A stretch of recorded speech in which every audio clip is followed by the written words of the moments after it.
Once upon a time in a garden, there was a little caterpillar named Aurora. Now, Aurora was a very ordinary caterpillar, except for the fact that she dreamed of becoming a beautiful butterfly.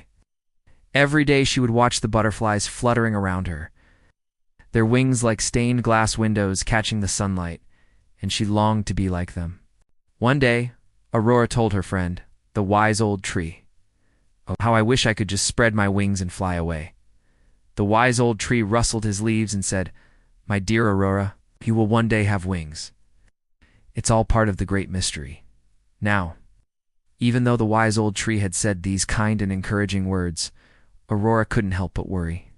You see, lately, she had been feeling very ill, and as the days passed, she became weaker and weaker.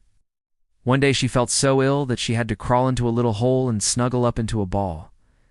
"This is the end," she thought sadly. "I'll never become a butterfly." But then something magical happened. You see, unbeknownst to Aurora, she had spun a cocoon around herself as she crawled into that little hole. And as the days passed, the cocoon began to shimmer with an otherworldly glow. Then one day, crack, it split open, and out stepped a beautiful butterfly. It was Aurora.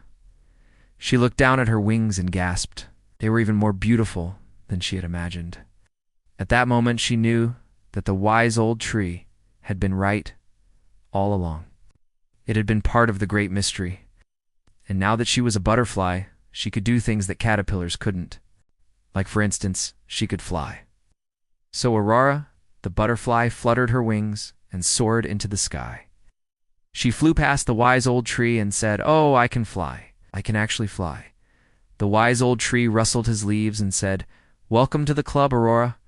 And from that day on, Aurora the butterfly spent her days flying around the garden, sipping nectar from the flowers, and being the most beautiful butterfly in the whole wide world. The end.